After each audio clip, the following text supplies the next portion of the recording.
بسم اللہ الرحمن الرحیم۔ السلام علیکم مائی یوٹیوب فیملی، میں ڈاکٹر عظمیٰ شفاعت۔ تو آج میں پھر ایک بار ایک نئے ویڈیو کے ساتھ آپ لوگوں کے سامنے حاضر ہوں، جس کا موضوع ہے جب قرآن عرب میں آیا by engineer Muhammad Ali Mirza.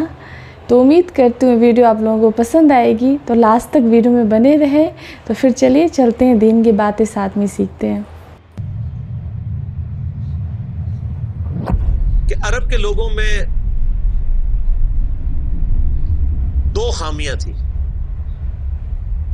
Number 1، چٹے ان پڑھ، جاہل، اجڈ، حتیٰ کہ انہیں باقی لوگ امی کہا کرتے تھے۔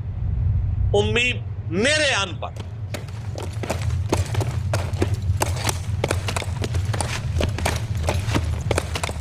دوسری خامی تھی کہ یہ لوگ آپس میں لڑتے رہتے تھے،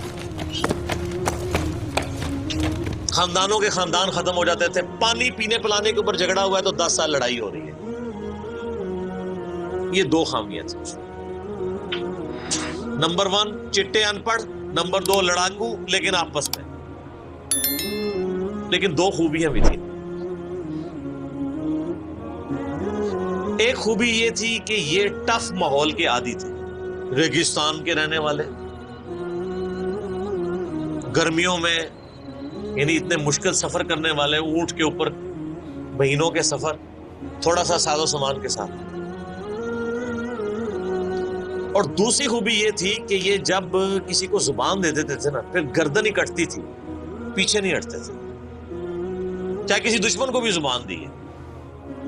اللہ نے ان کی یہ دو خوبیاں یوٹیلائز کر لی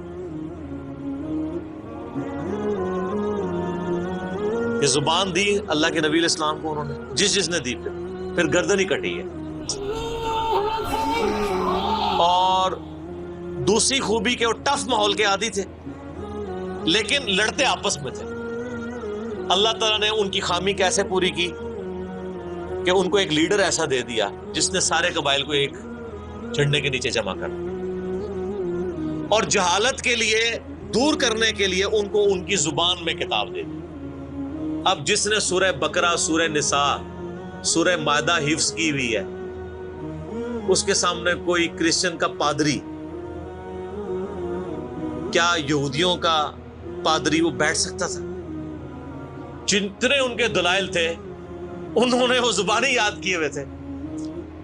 تو وہ لوگ جو اپنے آپ کو سمجھتے تھے کہ ہم بڑے علامہ ہیں اور یہ امی ہیں، ان امیوں نے ان کو علم میں بھی الٹ کے رکھ دیا، صرف ایک قرآن کی وجہ سے۔ اور اللہ نے لیڈر دیا، سارے عرب قبائل جمع ہوئے۔ وہ عربی جو آپس میں لڑتے تھے، انہوں نے کبھی یہ سوچا بھی نہیں تھا کہ اگر ہم ایک جھنڈے کے نیچے جمع ہو جائے تو ہم دنیا کی سپر پاورز کو لڑ سکتے ہیں، رومن اور پرشین امپائر کو۔ اور دیکھیں سر پھر کیسے الٹا ہے انہوں نے، ودن 17 ایئرز ہر چیز اڑا کے رکھ دی ہے۔ صدیوں کی سلطنتیں، لاکھوں کی ریزروڈ آرمیز رومن اور پرشینز کی، پوری دنیا پہ حکومتیں کر رہی ہیں، جدید اسلحہ ہے۔ اور ادھر یہ بدو ہیں جن کے پاس اونٹ ہیں، گھوڑے ہیں، تلواریں ہیں، نہ منجنیق انہوں نے کبھی دیکھی، نہ ان کے پاس اس طرح کے ہاتھی بڑے بڑے جو پرشینز کے پاس تھے۔ بس چل پڑے، کلمہ پڑے اور نکل کھڑے ہوئے۔ پھر دنیا نے دیکھا کہ ہر چیز کو الٹ کے رکھ دیا، انہی کے اسلحے ان سے چھین کے انہی کو الٹ دیا۔ وہ ساری کی ساری بجلی کس نے بھری تھی ان کے اندر؟ اس کتاب میں۔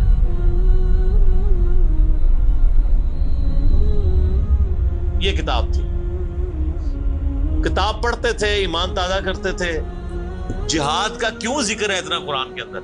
کیونکہ اللہ نے ایک ایسی امت اٹھانی تھی جس نے تلوار کے زور پہ اکھاڑنا تھا رومن اور پرشین۔ ہم مانتے ہیں کہ اسلام تلوار کے زور پہ پھیلا ہے، لیکن یہ تصویر کا ایک رخ ہے۔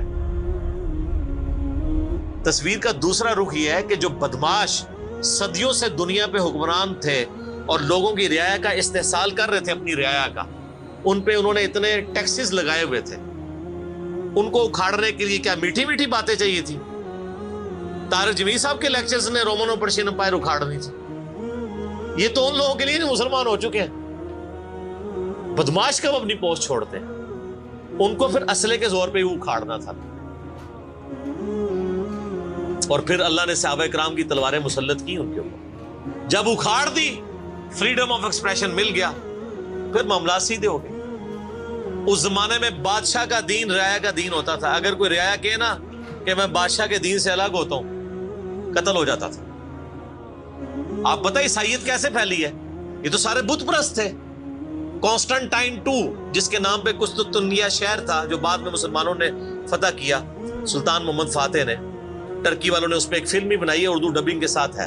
ایک ہی نشست میں آپ دیکھ سکتے ہیں 2.5-3 گھنٹے کی. جو فلمیں دیکھتے ہیں ان کے لیے, مولویوں کے لیے نہیں. تو اس نے وہ قسطنطنیہ فتح کیا, پھر اس کا نام استنبول رکھ دیا. وہ کانسٹنٹائن II جو تھا وہ کرسچن ہو گیا تھا. چونکہ وہ کرسچن ہوا تو پوری رعایا 3 براعظموں میں پھیلی ہوئی وہ کرسچن ہو گئی. ایسے کرسچینٹی پھیلی ہے. تو رعایا کو وہی دین رکھنا ہوتا تھا جو حکمران کا. پہلے حکمران بت پرست تھا, عیسائیوں پہ ظلم ہوتے تھے. بعد میں جب حکمران ہی مسلمان ہو گیا, اس زمانے ظاہر عیسائیت اسلام کا ہی نام تھا, تو سارے پیچھے اس امام کے. یہ بڑا خطرناک معاملہ تھا. دوسری طرف پرشین جو ہیں وہ آتش پرست تھے, ان کے نیچے آتش پرستی کا دین چل رہا. تو یہ پھر ضرورت تھی کہ فریڈم آف ایکسپریشن دیا جاتا. اسلام نے تلوار کے زور پہ ان کو اکھاڑا, ان کی بدماشیاں ختم کی, اور ایسی ختم ہوئی کہ بخاری مسلم کی حدیث ہے, نبی علیہ السلام نے فرمایا ان قریب کیسر ختم ہو جائے گا, پھر قیامت تک کوئی کیسر نہیں ہوگا. ہائے ہائے ہائے سر, یہ پروفیسیز اللہ کی تائید کے ساتھ ہی کوئی دے سکتا ہے. ان قریب کسرا ختم ہو جائے گا, قیامت تک کوئی کسرا نہیں ہوگا. دیکھ لیں 1500 سال ہو گئے ہیں, نہ رومن امپائر دوبارہ بنی, نہ پرشین امپائر دوبارہ بنی. حتیٰ کہ اب تو وہ کانسیپٹ ہی ختم ہو گئے, ملکوں والا کانسیپٹ آ گیا. اور اس زمانے میں یہ بات کرنا ایک ایسے شخص کا جس کے اوپر ایمان لانے والے گنتی کے لوگ ہوں, بہت بڑی بات. اور اللہ نے پھر اکھڑوایا. اور آج فریڈم آف ایکسپریشن ایسا ہے کہ آج تلاوت ہو رہی ہوتی ہے تو ٹرمپ بھی بیٹھ کے سن رہا ہوتا ہے. کیوں؟ حالانکہ وہ کرسچن ہے. فریڈم آف ایکسپریشن آ گیا. آپ جائیں امریکہ میں, آپ کسی مارکیٹ میں مسلح ڈال کے نماز پڑھیں, کوئی آپ کو منع نہیں کرے گا. الٹا آپ کے ساتھ سیلفیاں بنا رہے ہوں گے کہ یہ کیا ہو رہا ہے. تو پہلے کوئی سوچ سکتا تھا کہ فرعون کے سامنے کوئی نماز پڑھتا؟ جادوگروں نے ذرا سی بات کی, ایمان لے کے آئے تو میں تمہیں سولی دے دوں. تو یہ اسلام اس دور جدید کا خالق ہے, اور یہ دور جدید کو تخلیق جو اسلام نے دی ہے وہ قرآن کے ذریعے. ایک علامہ وحید الدین خان صاحب ہیں انڈیا کے, 90+ ان کی ایج ہے. انہوں نے کتاب لکھی ہے اسلام دور جدید کا خالق. اسی ٹاپک کو ایڈریس کی, کمال کی کتاب ہے وہ, اور پڑھنے سے تعلق رکھتی ہے. آپ گوگل سے اس کا PDF بھی ڈاؤن لوڈ کر سکتے ہیں, چھوٹی سی کتاب ہے. تو انگلش میں بھی ایک کتاب لکھی ہے گاڈ رائزز, خدا ابھرتا ہے. خدا پھر جو ابھرا ہے نا جی قرآن کے ذریعے. خدا کو تو خیر مخلوق کی ضرورت نہیں ہے, لیکن مخلوقات نے جو تماشا بنایا ہوا تھا نا, اس تماشے کو ہمیشہ کے لیے اللہ تعالیٰ نے اپنے پیغمبر امام اعظم سیدنا و مولانا محمد رسول اللہ صلی اللہ علیہ وآلہ وسلم کے ذریعے شرک کا خاتمہ کر کے قیامت تک کے لیے جو دین اسٹیبلش کیا اس کتاب کے ذریعے. اب یہ کتاب قیامت تک نبی الاسلام کا معجزہ ہے. یہ کتاب ہے سر جس نے دنیا پلٹ دی, اور یہ وہ کتاب ہے جو ہم صرف اپنی بچی کو جب رخصت کرنے لگتے ہیں نیچے سے گزارتے ہیں, ٹھیک ہے, اور چوم کے غلاف میں رکھ دیتے ہیں. اس سے زیادہ اس قرآن کو ہم کوئی اہمیت نہیں دیتے.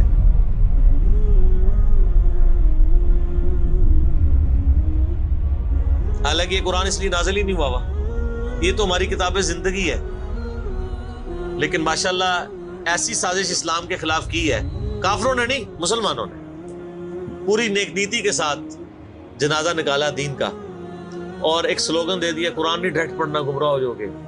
قرآن میں بڑی بڑی مشکل چیزیں ہیں, اس کو ہاتھ نہیں لگانا. یہ یہودی بات کرتے تو ہم کہتے ہیں یہ اللہ کے دشمن ہے. مسلمان کہہ رہے ہیں, ہم کہہ رہے ہیں بالکل صحیح کہہ رہے ہیں. وہ میرا کلپ آیا نا پچھلے, لیکن وہ جو ایک مولوی نے کہا ہے, تو وہ اسلام 360 کے اوپر جو اس نے حملہ کیا ہے, تو میرا کلپ بھی اس پہ ریکارڈ ہوا ہے. تو پہلے تو لوگ کہتے تھے یہ ہمیں باتیں کرتا ہے, اب تو ویڈیو میں لوگ ریکارڈ کرا رہے ہیں کہ جی قرآن ڈائریکٹ نہیں پڑھنا, آپ گمراہ ہو جائیں. اچھا آج تک آپ نے کبھی نہیں سنا یہ کہ فلاں مولوی کی کتاب ڈائریکٹ نہیں پڑھنی آپ گمراہ ہو جائیں گے؟ یعنی مولوی کڈا سیاڑا ہے کہ اس کو طریقہ پتا ہے کہ میں نے بات کیسے سمجھانی ہے، اور اس کو ایسی کتاب لکھنی بھی آتی ہے جو گمراہ نہ کرے، اور اللہ کو ایسی کتاب نہیں دینی آئی کہ جو گمراہ ہونے سے بچا لے۔ قرآن میں کہاں ہے کہ یہ گمراہ کرتا ہے؟ وہ تو اللہ نے ٹانٹ کیا کہ جو قرآن پہ ایمان نہیں لاتے وہ گمراہ ہوتے ہیں، جو ایمان لے ہیں اور بات مان لیں وہ کیسے گمراہ ہوں گے؟ یہ تو تعریف کی ہے انہوں نے۔ تو اس کتاب نے جناب دنیا کی کایا کلپ کی ہے، اور اس کا ٹیسٹ آپ تبھی فیل کر سکتے ہیں جب آپ عربی جانتے ہو تھوڑی بہت، یا پھر اگر آپ نے اردو میں ٹیسٹ لینا ہے تو آپ مولانا مودودی رحمہ اللہ کا ترجمہ پڑھیں، وہ اسی سوز و گداز کو ٹرانسلیٹ کرتا ہے اردو کے اندر۔ میں نے ابھی تک کسی اور بندے کے ترجمے کو نہیں دیکھا کہ جو ترجمے تو بڑے لوگوں نے کیا، احمد بریلوی صاحب نے، شریف تھانوی صاحب نے، ان دونوں کے ترجمے تو ویسے ہی وقت کے ساتھ ختم ہو گئے اس لحاظ سے کہ اس میں تو کئی الفاظ جو ہیں وہ پرانی اردو کے ہیں۔ ہمارے نئے بچوں کو تو سمجھ نہیں آتی یہ لکھا کیا ہوا ہے۔ ہم نے کئی سنگتیں ہلاک کر دی۔ سنگتیں پتہ کسے کہتے ہیں؟ نہیں پتہ۔ کئی امتیں، انہوں نے امت کا ترجمہ سنگت کیا، اس زمانے میں وہ چلتا تھا۔ ٹھیک ہے، آج کل اگر آپ اعلیٰ حضرت کا یہ ترجمہ رکھیں تو لوگوں کو نہیں سمجھ آئے گا، لیکن مودودی صاحب نے چونکہ لیٹسٹ اردو میں ترجمہ کیا اور پھر وہ سوز و گداز ٹرانسفر کیا۔ میرا چیلنج، آپ کوئی قرآن کی صورت نکالیں اپنی مرضی کی، باقی ساروں کے ترجمے رکھیں، پھر مودودی صاحب کا بھی پڑھیں، تو آپ کو لگے گا کہ آپ کا دل تیزی سے دھڑکنا شروع ہو گیا ہے۔ الفاظ کے چناؤ، پھر اس میں جو ردم ہے، اور وہ انہوں نے تفہیم القرآن کے مقدمے میں لکھا ہے کہ میں نے دیکھا ہے کہ ہمارا نوجوان قرآن ترجمے سے لے کے بیٹھتا بھی ہے نا تو بور ہو جاتا ہے۔ تو ان کا میں نے سمجھا کہ کیوں ہوتا ہے بور، کیونکہ وہ تو پڑھ رہے تھے اردو میں، اللہ نے تو قرآن نازل کیا عربی میں، عربی اس نے سیکھنی کوئی نہیں ہے، اور اردو نے جو ترجمہ کیا ہوا ہے وہ انہوں نے ترجمہ کیا ہوا ہے ایز اے اسٹوری بک۔ یہ تو کتاب زندگی ہے، یہ تو زندہ کتاب ہے، بلکہ مسلمانوں کی زندگی کا سبب ہے۔ صحیح مسلم میں حدیث ہے، اللہ اس کتاب کی وجہ سے قوموں کو عروج دے گا اور اس کتاب کی وجہ سے لوگوں کو، امتوں کو زوال دے گا، جس کو ڈاکٹر اقبال نے پھر شعر میں کہا، وہ زمانے میں معزز تھے مسلمان ہو کر اور تم خار ہوئے تارک قرآن ہو کر۔ وہ زمانے میں معزز کون؟ صحابہ، اہل بیت، تابعین، تبع تابعین، اور تم خار ہوئے کون؟ اسی، اور صرف اسی نہیں، ساڑھے بزرگ بھی۔ یہ نہ سمجھیے گا، ظاہر آپ تو ہم کہہ سکتے ہیں نا، ڈاکٹر اقبال کے زمانے میں انڈیا، پاکستان، بنگلہ دیش کے جتنے بابے ہیں زندہ تھے۔ آج تو کہہ سکتے ہیں مر گئے ہیں۔ ڈاکٹر اقبال جب یہ شعر کہہ رہا تھا تم خار ہوئے تارک قرآن ہو کر، تو وہ خار احمد بریلوی صاحب، اشرف تھانوی صاحب، یہ سارے لوگ زندہ تھے اس وقت، انہی کو ہی کہہ رہے تھے نا۔ حتیٰ کہ قرآن کے ترجمے کو بھی گناہ سمجھا گیا۔ یہ تو بہت بعد میں ترجمہ ہوا ہے، پہلا ترجمہ شاہ ولی اللہ دہلوی نے کیا۔ پہلے تو لوگ کہتے ہیں قرآن کا ترجمہ کرنے کی ضرورت نہیں ہے، اور یہاں لوگ کہتے ہیں بزرگوں کی بڑی خدمات ہے۔ ہم پوچھتے ہیں 1000 سال سے بزرگ یہاں بیٹھے ہوئے ہیں، کسی ایک بزرگ کا قرآن کا بخاری کا ترجمہ مجھے دکھا دیں کہ جی یہ سلطان بہو نے دیکھے جی قرآن کا ترجمہ کیا، یہ جی داتا صاحب نے بخاری شریف کا ترجمہ کیا۔ کیا انڈیا، پاکستان، بنگلہ دیش کے لوگوں کی زبان عربی تھی؟ فارسی تھی نا؟ تو کسی بزرگ کو توفیق نہیں ہوئی ہے کہ قرآن کا فارسی میں ترجمہ کر دے۔ اتنا بڑا چھکا میں نے مارا ہے کہ قیامت تک یہ روئیں گے۔ آندہ کو کیا نا بزرگوں کی خدمات ہے۔ ہمارے پرائم منسٹر صاحب بھی کہتے ہیں نا جی وہ فرید الدین گنج شکر کی بڑی تعلیم۔ فرید الدین گنج شکر صاحب نے کون سا قرآن کا ترجمہ کیا؟ اگر کسی نے قرآن کا ترجمہ ہی نہیں کیا، بخاری مسلم کا ترجمہ ہی نہیں کیا، وہ کیا خدمات کرتا رہے؟ وہ اپنی تعلیمات دیتے رہے۔ صحیح غلط اس کا فیصلہ ہم نہیں کرتے، وہ تو پھر میں اور طرف چل پڑوں گا۔ صرف جو خدمات والا ڈونگ رچایا ہوا ہے نا وہ میں آپ کو بتا رہا ہوں۔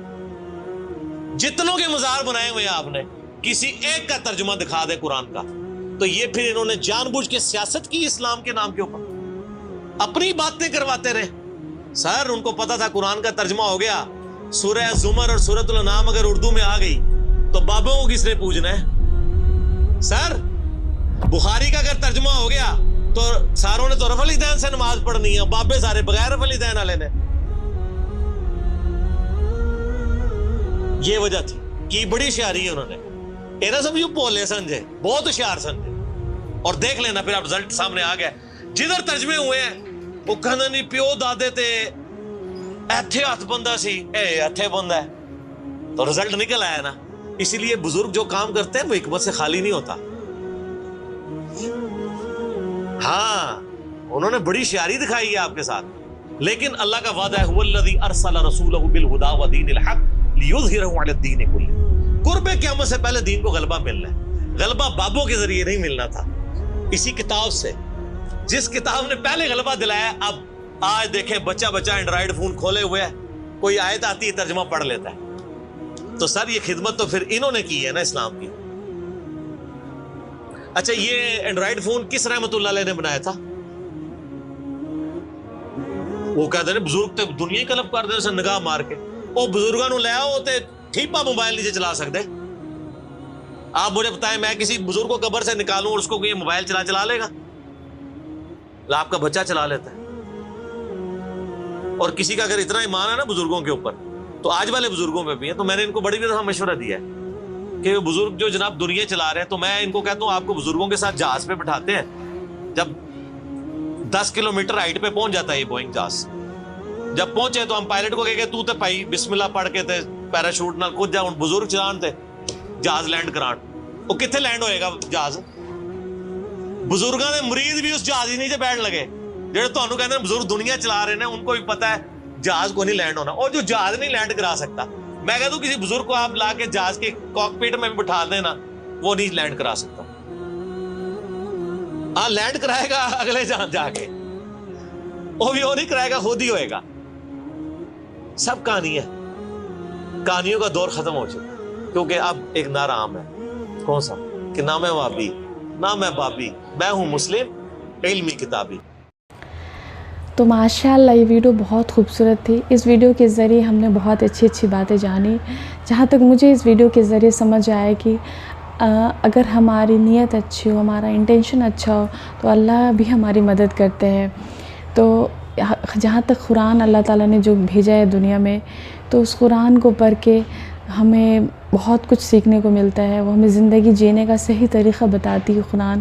تو اسی طرح ویڈیو میں بتایا گیا ہے کہ پہلے رومن امپائر تھے، پرشین امپائر تھے، تو وہ ان لوگوں کو کیسے ان پہ جیت کیسے حاصل کیا وہاں کے لوگوں نے۔ تو قرآن کو فالو کر کے، ان پہ پڑھ کے، ان کو عمل کر کے ان لوگوں کو سمجھ آیا کہ کیسے ہم کو مطلب ان سے جہاد کرنی ہے، کیسے ہم کو ان کے ساتھ جیتنا ہے۔ تو وہ لوگ بہت کمزور تھے، لیکن اللہ تعالیٰ نے ان کو ہمت دیا، تو وہ لوگ ان پہ جیت حاصل کر پائے۔ تو ہمیں قرآن کو اچھے سے پڑھنا ہے، اس کو عمل کرنا ہے، اللہ کی دی ہوئی کتاب ہے، اور آج کل اس کو لوگ پڑھتے ہی نہیں ہیں، بس وہ رکھا ہوا ہے، مطلب اس کو کوئی باقی سارا ٹائم لوگ آلتو فالتو کی چیزوں میں لگاتے ہیں، موویز دیکھتے ہیں، مطلب فون پہ لگے ہوئے رہتے ہیں، لیکن قرآن کو نہیں پڑھتے ہیں، جو ہمیں صحیح طریقہ بتاتی ہے زندگی جینے کا۔ تو ہمیں قرآن کو پڑھنا ہے، اس کو اچھے سے سمجھنا ہے، عمل کرنا ہے اس پہ، جہاں تک ہم کو روز تھوڑا سا قرآن پڑھنا ہے۔ پہلے میری بھی ہیبٹ نہیں تھی، لیکن ماشاءاللہ سے اب میں نے یہ ہیبٹ ڈالا ہے کہ میں روز قرآن پڑھتی ہوں، روز قرآن کو پڑھتی ہوں، اس کا ٹرانسلیشن کے ساتھ پڑھتی ہوں، تاکہ میں سمجھوں اس چیز کو کہ کیا ہے اس میں، اللہ نے کیا بولا ہے اس میں۔ تو امید کرتی ہوں ویڈیو آپ لوگوں کو پسند آئی ہوگی۔ اگر ویڈیو اچھی لگی ہے تو ہمارے چینل کو زیادہ سے زیادہ سبسکرائب کریں، ویڈیو کو شیئر کریں اور لائک کریں، اور کمنٹ میں مجھے بتائیں کہ میں نیکسٹ ویڈیو کس ٹاپک پہ بناؤں۔